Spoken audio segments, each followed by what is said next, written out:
Part 33. Brave Though Aged. Reminiscences.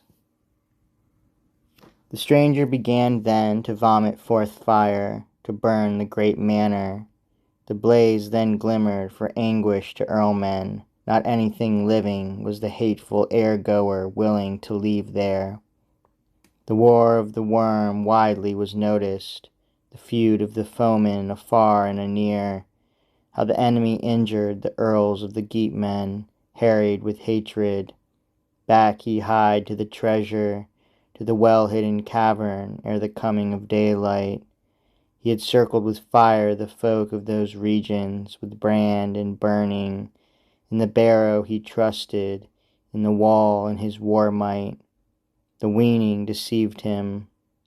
Then straight was the horror to Beowulf published, early forsooth, that his own native homestead, the best of buildings, was burning and melting, gift-seat of Geatmen. 'Twas a grief to the spirit of the good-mooded hero, the greatest of sorrows. The wise one weened then that, wielding his kingdom 'gainst the ancient commandments, he had bitterly angered the Lord everlasting.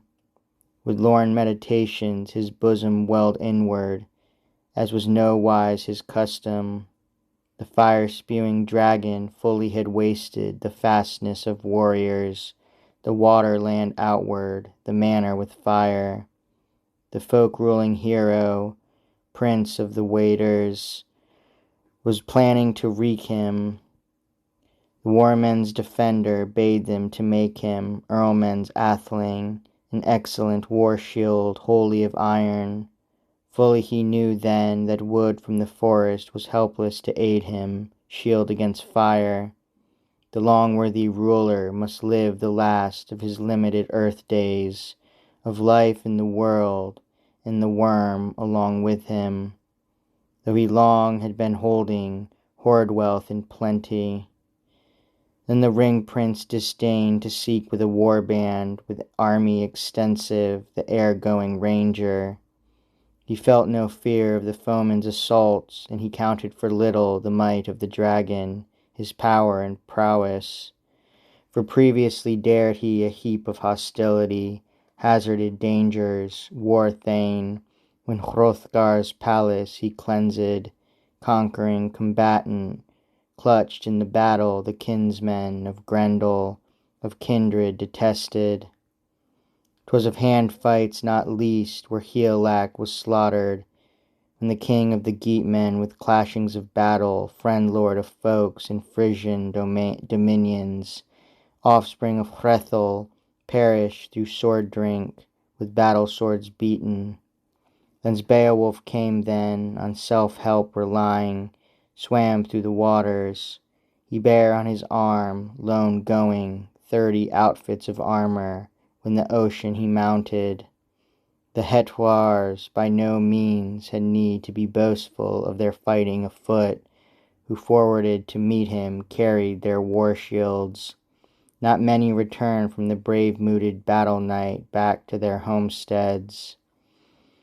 Ecgtheow's bairn o'er the bight courses swam then, lone goer lorn to his land-folk returning, where Hygd to him tendered treasure and kingdom, rings and dominion. Her son she not trusted to be able to keep the kingdom, devised him 'gainst alien races on the death of King Higelac. Yet the sad one succeeded not in persuading the atheling in any way ever to act as a suzerain to Heardred, or promise to govern the kingdom. Yet with friendly counsel in the folk he sustained him, gracious with honor, till he grew to be older, wielded the Weders.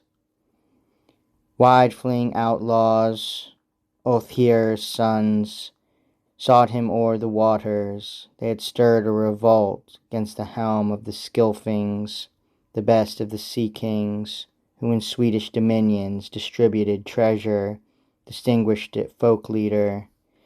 'Twas the end of his earth days, injury fatal by swing of the sword he received as a greeting, offspring of Higelac, Ongentheow's bairn, later departed to visit his homestead, when Heardred was dead.